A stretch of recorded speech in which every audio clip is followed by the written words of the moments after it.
we're looking towards solutions, but going to identify the problems for you this morning. Each of these speakers will present for about 2 minutes, and then we'll open it up to some questions. We begin with Emmy, CEO of the Florida Healthcare Association, who hosts us this morning as the leader of the state's largest association of long-term care centers. He knows firsthand how bad this crisis is. Mr. Reed. Thank you, Ron. As Ron said, I'm Emmett Reed, CEO of the Florida Healthcare Association. We represent approximately 84% of the state's nursing centers and about 100 assisted living facilities.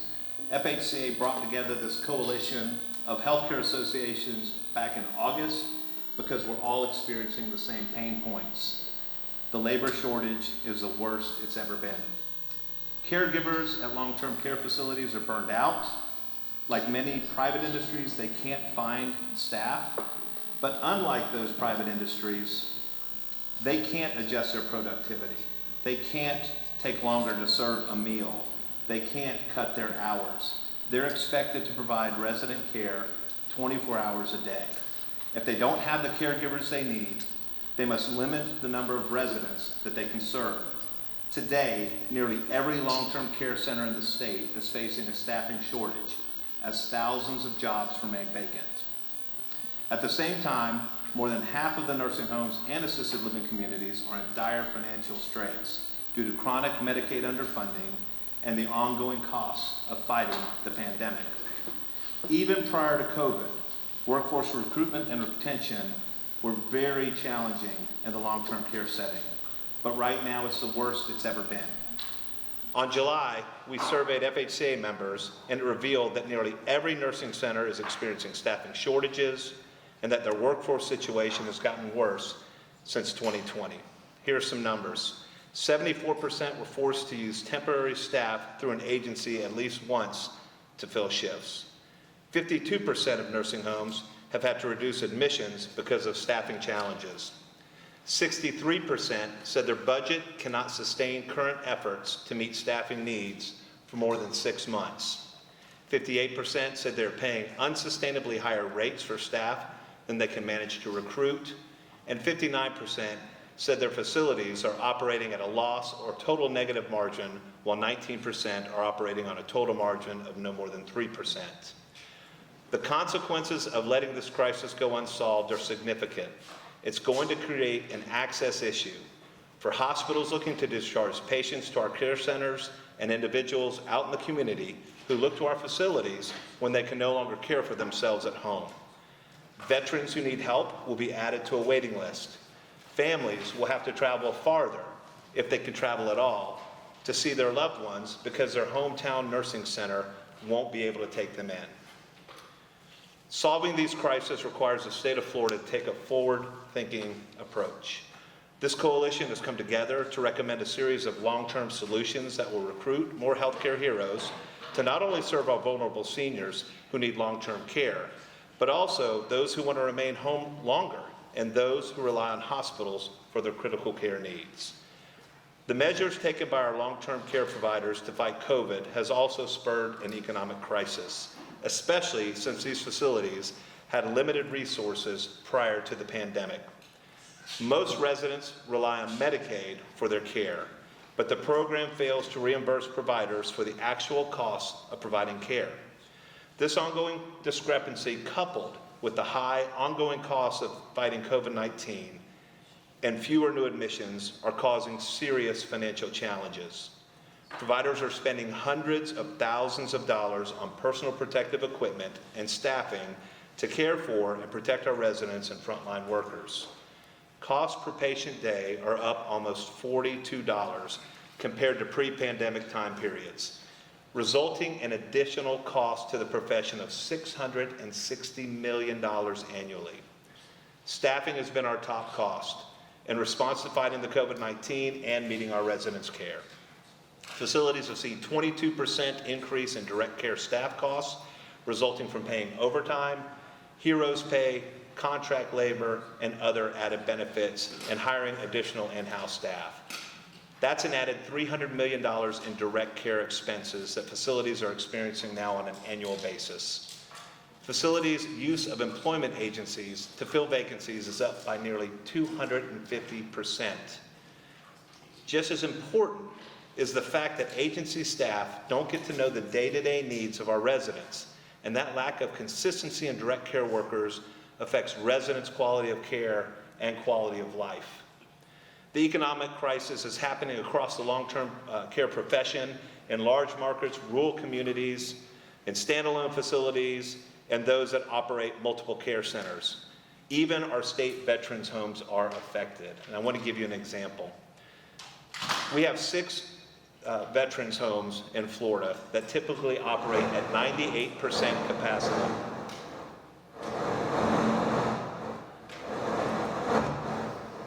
I'll wait.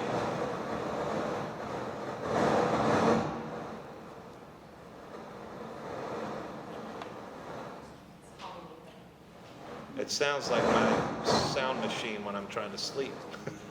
Hope I'm keeping up. We good? All right. They're trying to keep me from talking about the veterans, Bob. I'm not going to let them do that, though. The mic? Is this? There? Okay, it was me all along. I apologize. What's that? I think someone's on the same channel as a wireless mic. Someone's on the same channel as a wireless mic. There's a lot of wireless in the room. I don't know what that means. There's So. 2 people on the same channel, which is causing a little interference. Old-fashioned walkie-talkie stuff. Thanks for your patience, folks. We'll get this worked out. Emmy, it's the wind and the waves of the veterans. That's right. Okay. I don't even know if it's my mic. Let's see. All right. It's off now. All right, we've turned them off. Okay. All right, can you guys hear me? Yeah? Yes? Okay, I'll keep going. So I want to remind you, I was talking about our state's 6 veterans nursing homes. They typically operate at 98% capacity. Today, they have only 67% of their beds occupied. There's a waiting list of veterans who need skilled nursing care. There's a waiting list of them. However, FDVA cannot admit those veterans because they're unable to recruit the necessary staff. Those veterans nursing homes typically have between 10 to 12 open positions on average. But today, they have 256 job vacancies. And like other nursing centers across the state, all but one of their homes are experiencing expensive staffing agency direct care workers to provide the care necessary for their existing residents. The result is an access issue for veterans who have earned veterans nursing home care. And it's happening at all of our nursing homes throughout the state. Our caregivers are the backbone of long-term care, and they deserve the full support of our lawmakers. We've got to invest in our care centers so they can recover from this economic crisis and address these workforce challenges. Unfortunately, many facilities lack financial resources to offer competitive salaries and benefits, and as a result, lose prospective employees to other healthcare settings or different industries altogether that can offer higher wages. The Florida legislature must ensure that Medicaid funding for nursing homes keeps pace with the cost of care, so providers have sufficient resources to offer competitive wages to support recruitment and retention efforts. We also need programs to incentivize individuals to enter our profession, whether it's a grant or tuition assistance for certified nursing assistant training programs or scholarship opportunities for staff that want to further their education. We need help in those areas.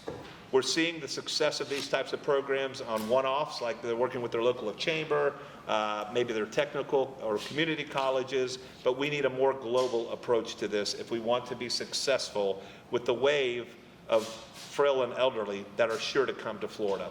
We can't just keep doing business as usual. We've got to dedicate our proper resources to strengthen our healthcare sector. When facilities have the means to offer competitive wages and training programs, workers will follow. Thank you. Thanks, Senator. For the TV folks here, anything you're missing, stats will be handed out later. You can get sound bites after the Q&A. Next up will be Veronica Cato, CEO of the Florida Assisted Living Association, who will document the specific challenges in our assisted living facilities across the state. Thank you, Ron. And thank you, everyone, for coming. As he said, my name is Veronica Cato, and I am the CEO of the Florida Assisted Living Association. And we currently represent over 500 assisted living facilities here in the state of Florida and have been doing so for 29 years. I'd like to start off with sharing a few statistics and a general overview of assisted living facilities in our state. There are over 3,145 ALFs licensed in the state, which is unique in many ways. They vary from 2 beds to 350 beds. In an individual home environment, they can look like a residential home, be in a campus-style environment with many types of health care also accessible, or a 14-story apartment building. Not to mention, they can have shared rooms or a private apartment from 1 to 2 bedrooms in some instances. There are 4 licensure types within this part of our continuum of care: standard, limited nursing, extended care, limited mental health, and in addition, many specialize in the care for people with Alzheimer's and related disorders. There are 610 Medicaid providers in the state of Florida, and these caregivers of ALFs are not required to be certified or licensed like many of my peers here in their care systems sitting here today. The above is important as it creates varying challenges for assisted living providers, but the top 3 I will share today are and will continue to compound if we as a state cannot begin to acknowledge and address them, and they are the following.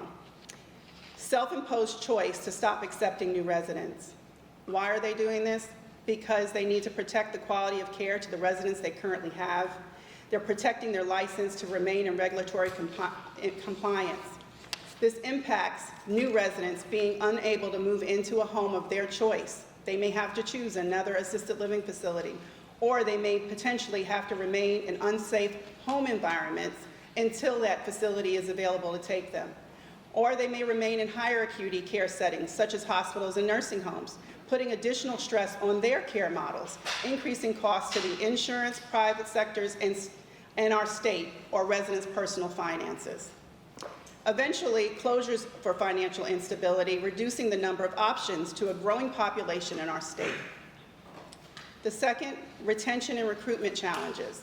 Burnout from working longer hours and more days on a frequent basis impact the staff and emotional stability of the employees that continue to do the work. Continued loss of employees from the industry.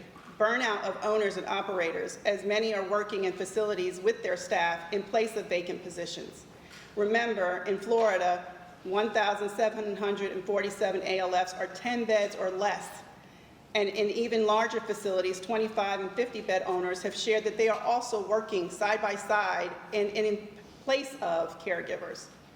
As shared earlier, our associates are primarily non-licensed certified staff, which makes recruitment and retention additionally challenging, as they are the same hospitality type personnel that can go work at Costco, Amazon, local restaurants, and our hotel industry. Bonuses and incentive stipends have been offered as some of the solutions internally. For those who are licensed and certified staffing agency, wages are outpacing industry recruiting them away from the companies. Increased turnover and use of staffing agencies staff affects the quality of care to the residents and the regular staff onboarding regulatory training requirements and facility education. Third, financial strain. 2026 minimum wage of $15 and in many instances higher are appearing right now, 5 years earlier than what was expected, at the same time of all the additional COVID cost increases as well. As Emmett had mentioned, PPE expenses. We're also seeing increased expenses with insurance, some 30% higher on an annual basis for facilities that have not had any claims in over 20 years. They're seeing additional financial strains with sign-on bonuses. As I mentioned, the staffing industry is also tripling the cost of normal staff, and increased infection control supplies is also mentioned. Some of these members and associations, some of the things members and associations have done and continue to do are providing stress, anxiety, and grief counseling and continuing education for their staff. Partnering with local and public high schools with specialty programs for staff recruitment, as well as partnering with colleges such as Hersing and Rasmussen to provide educational discounts to continue to encourage people to come into the caregiving profession. But some of the things that our legislature and our state need to look at are state-funded campaigns to increase public awareness and interest to the healthcare coverage careers, higher reimbursements to those providing care to our low-income Medicaid, as it is a sector that has not been increased in many years. And that's where I'll leave it for right now. Thanks so much, and thanks for powering through the technical problems, folks. We next hear from Nick Vanderlinden, Director of Communications for UDH Florida, who's going to talk about the need to recruit more caregivers. That's an important industry. Great, thank you all, and I appreciate being here today to discuss workforce on behalf of Leading Age Florida. We are an association that represents senior living providers across the continuum of care, ranging from affordable senior housing to assisted living, nursing homes, and continuing care retirement communities. Again, we appreciate being a part of this coalition to discuss workforce, which is a complex, multifaceted issue that's going to require an equally complex set of solutions. A population larger than the city of St. Petersburg moves into the state each year, a large percentage of which are seniors. And this naturally puts a strain on the current resources we already have in place for long-term care. And for Leading Age Florida members, from a recent survey, 90% of them said that staffing is a significant challenge, and for 75% of them, it is the #1 concern. A large part of this is funding. The backbone of long-term care are the healthcare heroes providing quality care and assisting with daily living activities, and during the COVID-19 pandemic, providing care around the clock, fighting the virus with courage and resolve, oftentimes doing so with little to no information. As already mentioned here briefly, Medicaid reimbursement is less than the cost of care and is not incorporating the historical increases that we're seeing with increases in wages and the rates charged by staffing agencies. And in short, funding drives staffing, and staffing leads to quality. And without adequate funding, there's a threat to the quality of care for our senior living population. What we've also seen is the poaching of workers through price gouging. We have staff resigning after a single day and returning with another agency, oftentimes at much higher rates. Our members have reported paying as much as 2 times to as much as 4 times as much of what they would usually charge, oftentimes paying as much as $70 per hour for a CNA. This leads to staff turnover and the inability to continue to get staff. Sometimes a new person will come in every single day. This means that you have a new person taking care of a loved one in an assisted living facility or a nursing home, and in one day it's not possible for them to really understand the need and care regimen for this person. For those of you who have children, maybe in a daycare, imagine leaving your children with a new daycare person who doesn't know your children's allergy needs. We wouldn't accept it. So why are we not raising more of a concern of this for our state's most vulnerable population? And we need to be thinking differently to address this situation. Part of that includes technology. The short term, we may not be able to develop more workers, but we could use technology to supplement it. So a lot of the staffing concerns have been CNAs, RNs, LPNs. It also includes dining staff. Some of our members have used robots to help supplement some of the work that they do in the dining areas, and then also with telehealth, allowing physicians and other medical professionals to come in virtually and increase the number of consultations they do each day. We'll talk more about this probably later on today, but we'll need to develop different training and recruiting criteria through career ladders to help attract additional people. And senior living expands throughout the whole building. It expands past just the LPNs and the CNAs and includes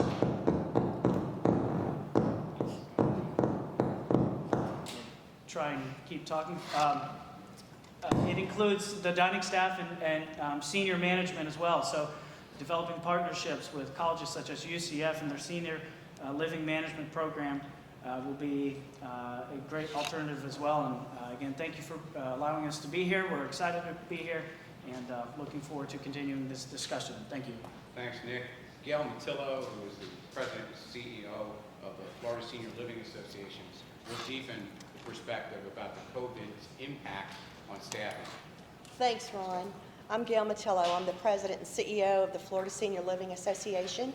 We represent about 450 professionally managed assisted living, memory care, and independent living communities throughout Florida.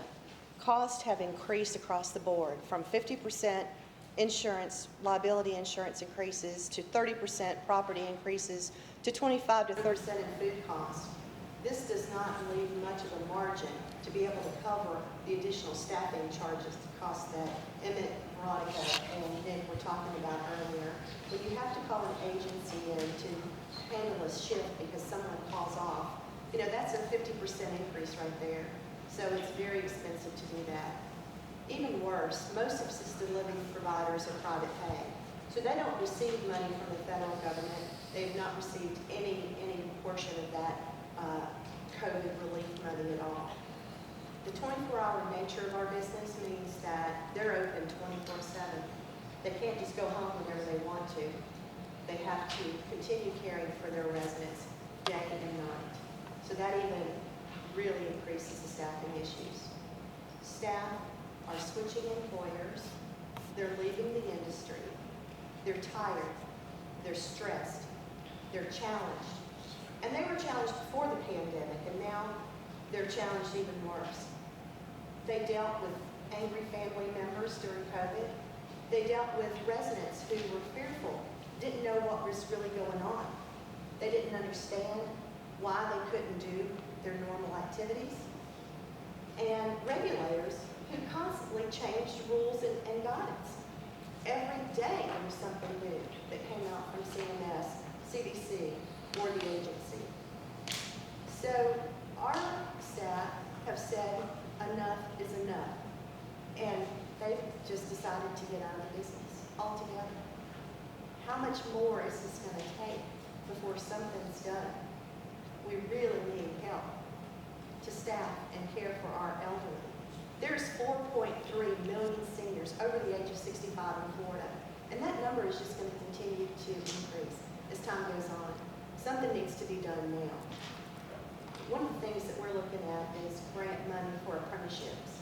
When you're talking about working in a senior living, assisted living community, you're not talking about an 8-to-5 job. You're talking about a career that might start at home health aide, move to a CNA.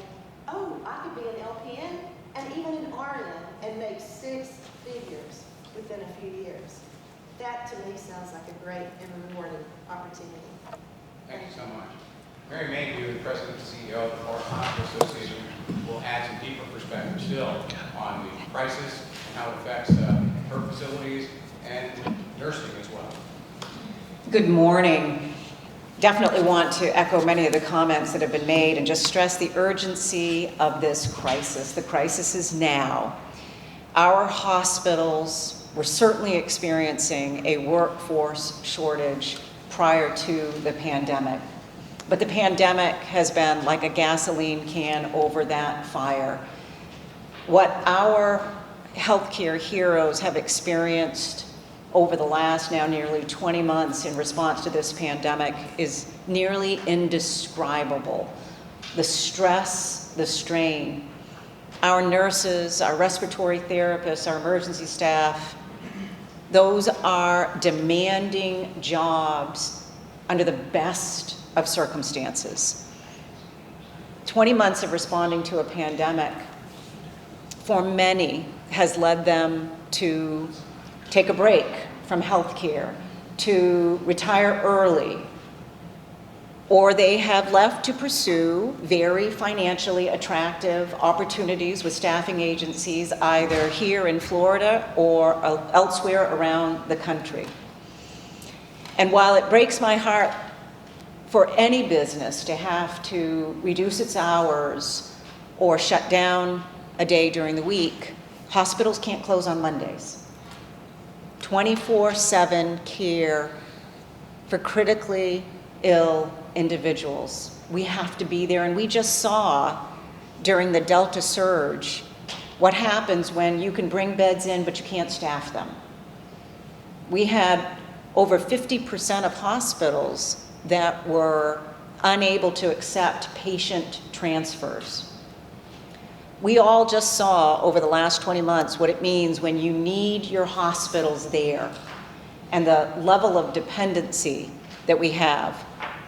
But we also need to understand how critically important our healthcare system is in Florida's economic future. When employers look to locate to a community, to come from another state, they want to know that their workforce will have access to high-quality healthcare services. Our hospitals are economic engines in their communities.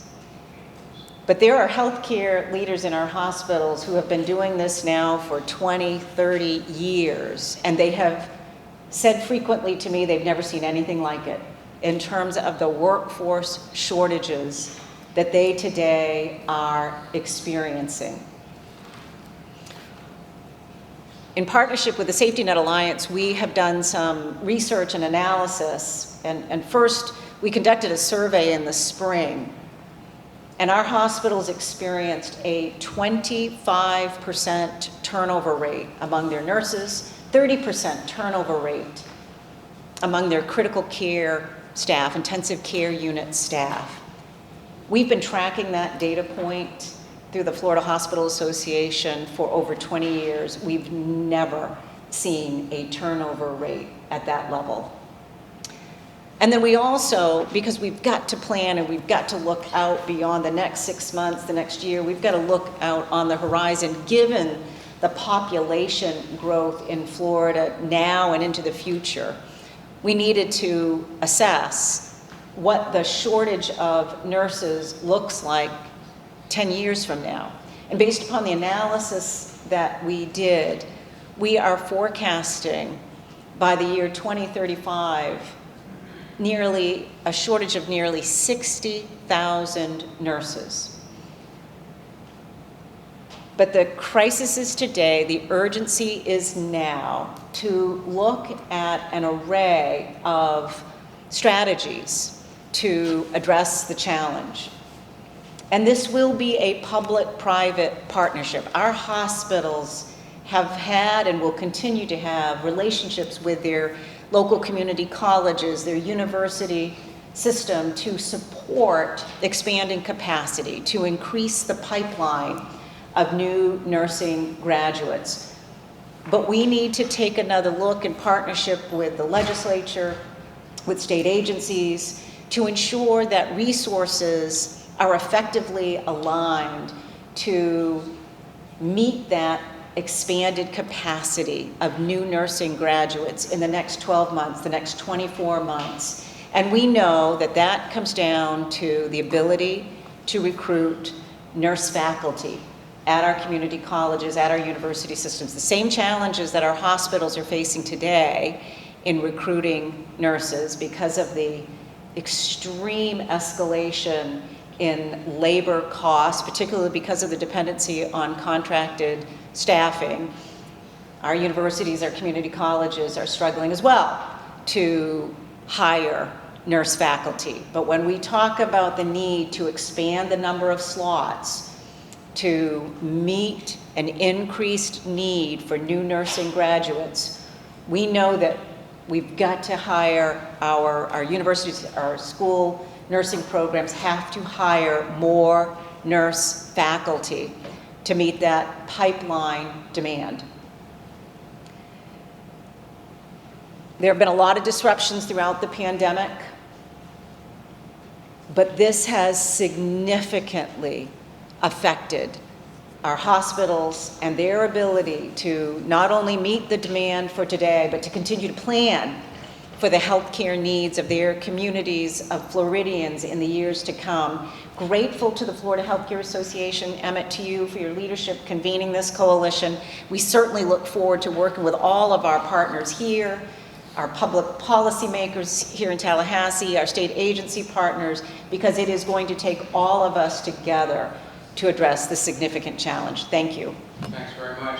Justin Senior, the CEO of the Safety Net Hospital Alliance, will deepen that perspective about the impact on hospitals. Yeah, thank you very much. I'll just follow on with what Mary was saying, because our hospitals, we did work in conjunction with the Florida Hospital Association to come up with the nurse study. And I think the Florida Hospital Association has done a really nice job of identifying the scope of the problem in terms of what it's going to look like in the next 15 years, that there's probably going to be a 60,000 nurse shortage.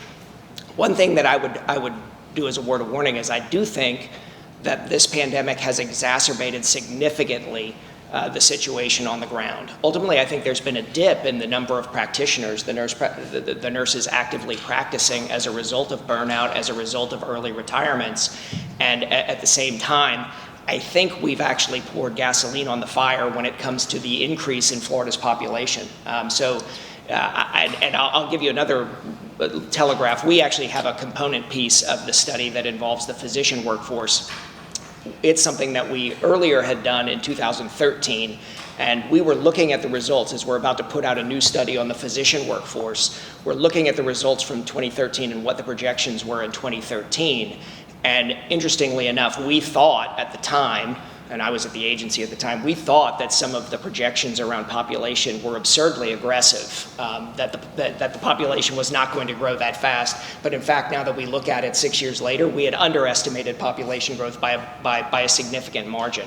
That may be, I think, the case in the next 15 years as well. And I think that the last 20 months or so have really exacerbated that. And ultimately, this is something where we have to think forward, like Mary Mayhew was saying. We have to think forward because this is a critical infrastructure for the success of the state of Florida. You can't let healthcare or the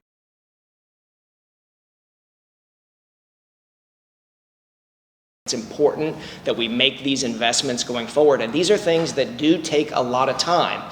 It's not necessarily something where you can snap your finger and nurses will materialize. There's actually a shortage, I think, all around the country. So the idea that we could just recruit from other parts of the country and pull nurses here isn't really a solution. We're going to have to grow our own. And so we're going to have to think about education, and we're going to have to think about recruitment and retention at the various facilities that are represented at this table going forward. And I think it comes down to short term, we need to improve the passage rates on the licensure examinations. Short term, I think we have enough applicants. I think that people really are starting to realize that nursing is a calling, it's a great career. It's something that is going to be financially rewarding, but it's something that's going to be very personally rewarding, and you ultimately are going to earn the respect of people in your community because we've seen how heroically they've acted in the last 20 months. So we've got the applicant pool, but we don't have the faculty. So it's a matter of developing the faculty so that we can actually pull in larger applicant pools that come out really well trained and that pass the licensure exam. So it's a matter of increasing faculty. It's a matter of increasing the opportunity for clinical rotations at our hospitals to make sure that they have the skills that they need to really hit the ground running when they come out. And we have to do that, really ramp this up so that we can meet the needs of the state over the next 15 years or so. I think it's going to be a big challenge. We understand that our hospitals are children's hospitals, academic medical centers, and public hospitals. We understand we have a role here. Our hospitals over the last 20 months have started waiving a lot of their moonlighting rules to allow their nurses to work as faculty members at their local colleges and at universities to try to increase the number of students that the colleges can handle. I mean, ultimately, we're all part of the solution, and we have to think together and work together creatively to make sure that we can address this issue. And I look forward to answering questions. Thanks so much. The state is large as Florida. Many Floridians opt for home care for their health care, for convenience and comfort. Carolyn Quintanilla is the CEO of the Florida Home Care Association of America to share perspective about that part of our conference. Yes, we saw in March 2020 to January 2021 a 125% increase in demand for home care. Unfortunately, during that time, 54% of our members had to turn away cases because they could not staff them, and some of them have as much as a 4 to 6 week waiting list in order to provide services to the clients that need them in various areas. When asked why it was so difficult to recruit caregivers, 64% reported that childcare issues were significant, and that 40% reported that our caregivers were more interested in going to other fields like retail and restaurant industry.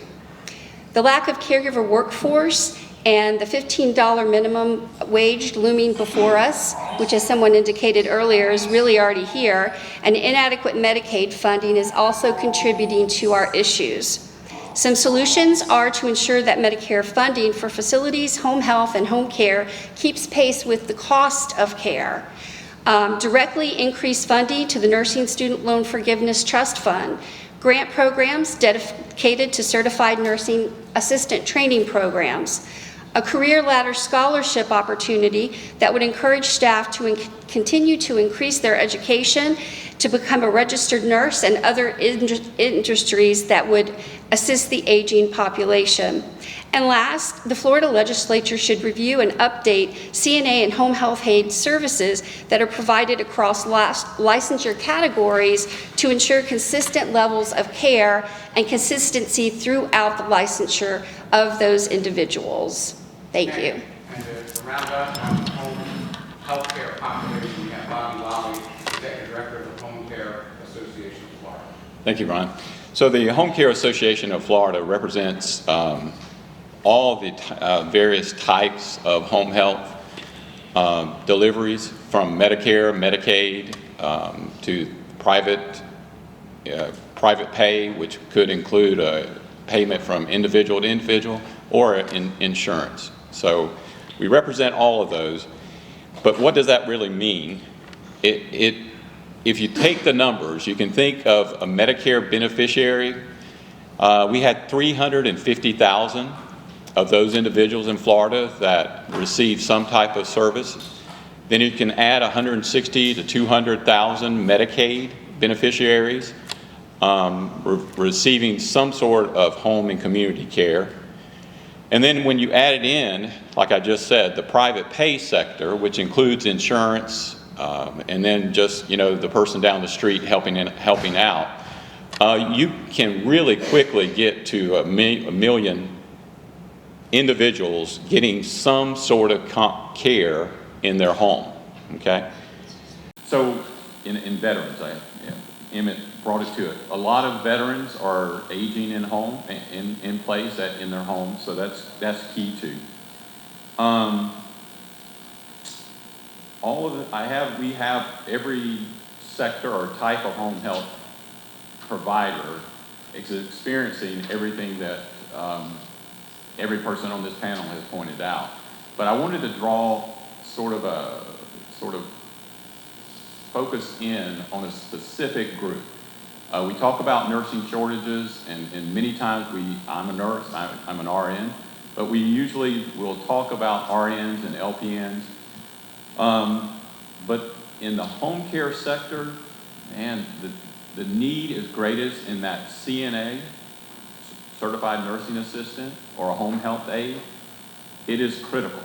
I mean, that is the group that makes it happen in the home care sector for sure. Day in and day out, it's those individuals. So that is our greatest need and our greatest concern. And many of the agencies and members that we have, they have 60% turnover rate in that category of individuals. It's a revolving door, and there's not enough coming in to even replace the people. So wages is crucial, but there's also the aspect of the respect being given to those individuals. That is critical. Something has to change in a big way so that those people are seen the way they should be seen. Okay. Carolyn gave a good couple of things. I would offer swing for the fences kind of concept, is that in the state of Florida, as we do for nurses and doctors and RNs, any individual that wanted to be a CNA, the state would pay for it. State would take care of it just like that. And someone says, well, that seems sort of huge undertaking. But honestly, it's 4-6 weeks of training for a CNA, and it can be less than $2,000 to get that to make that happen. And it is crucial that we have these individuals, an enormous number of them, to handle the baby boomers, which I am one. In the end, I usually say, you know, in sickness or health, everybody wants to be at home. Either way, they want to be at home. And that home is where we want them to be, meaning all of us in the state of Florida, because we desperately need them to age in place.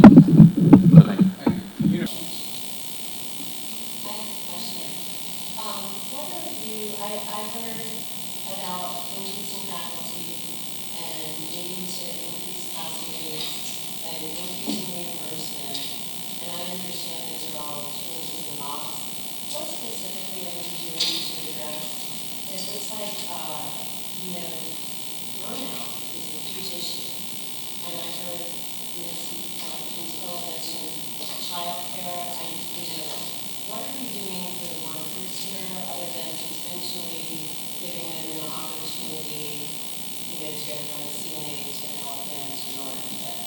What are you doing to address this that could, really be the underlying cause of their burnout, like childcare, long hours, dealing with personal patients?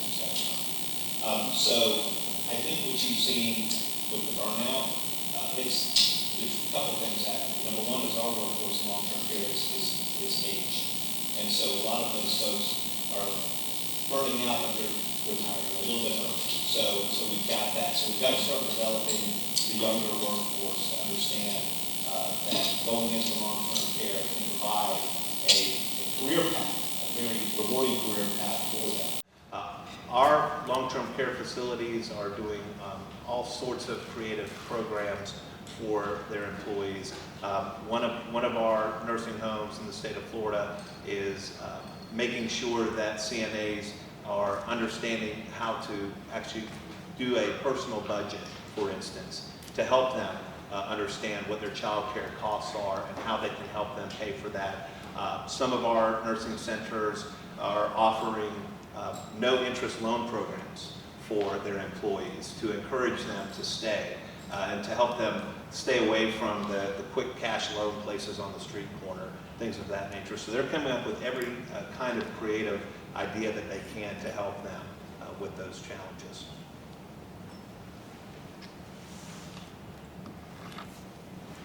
First of all, supporting a healthy workplace environment is a never-ending focus for hospitals.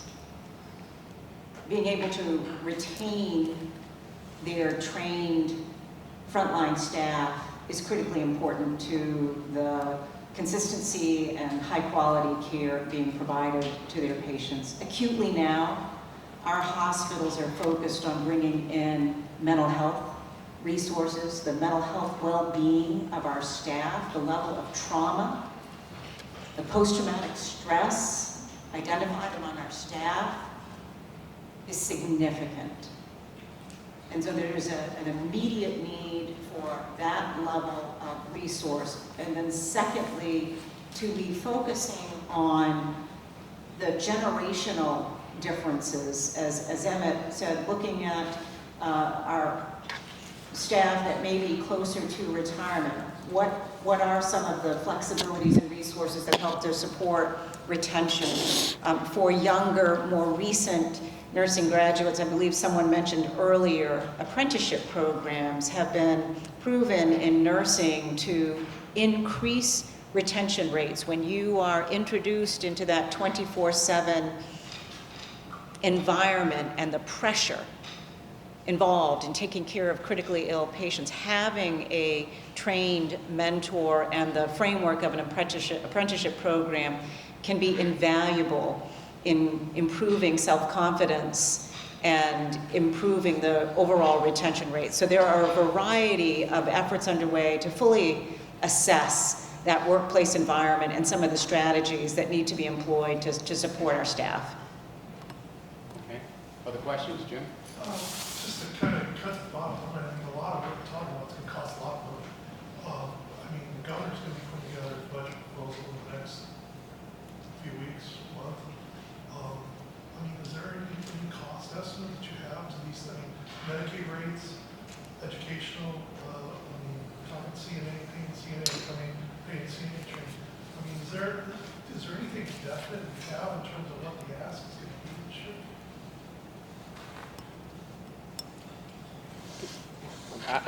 I would think that the ask is going to be different depending on the stakeholder that you have here at the table. I mean, everyone is going to have different needs.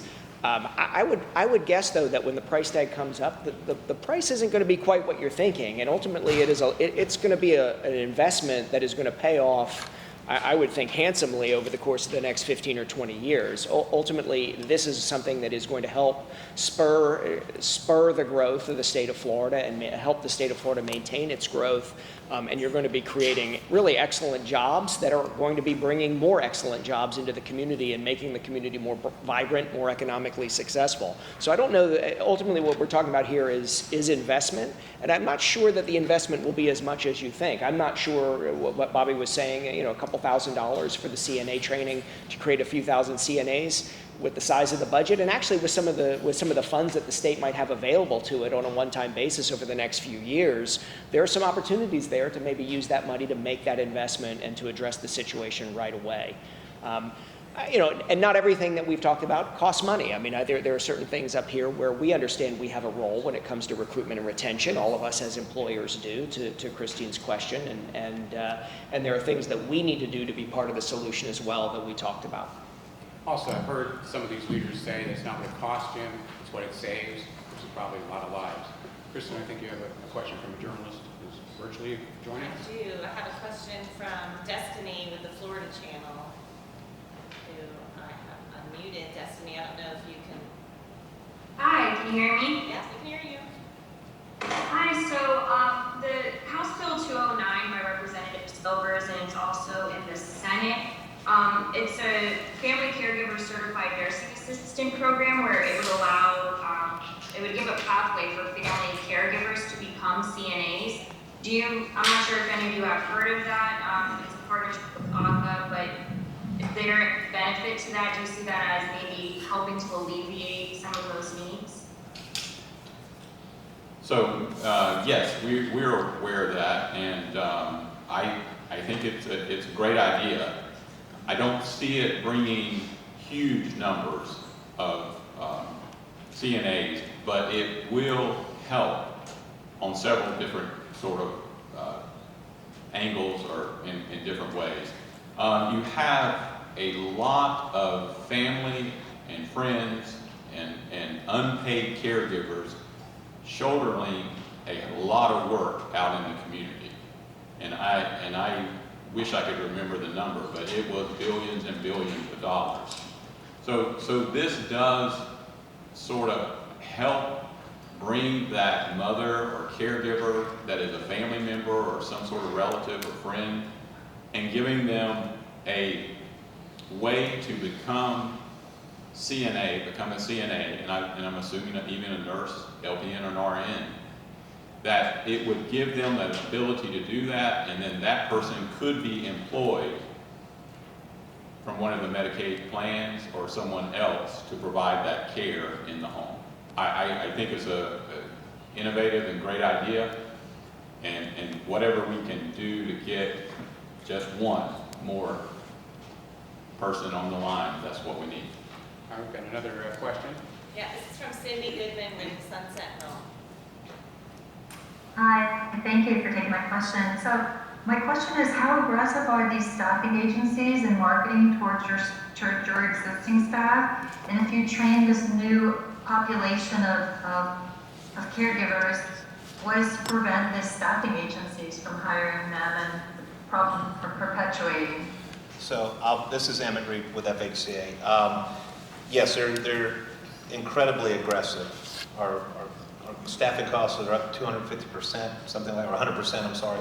And they're going into nursing homes. I'll just give you a real life example. To go into a nursing home, they recruit a CNA, they pay he or she more money, but maybe not get the benefits, right, that they're getting at it's maybe not apples to apples.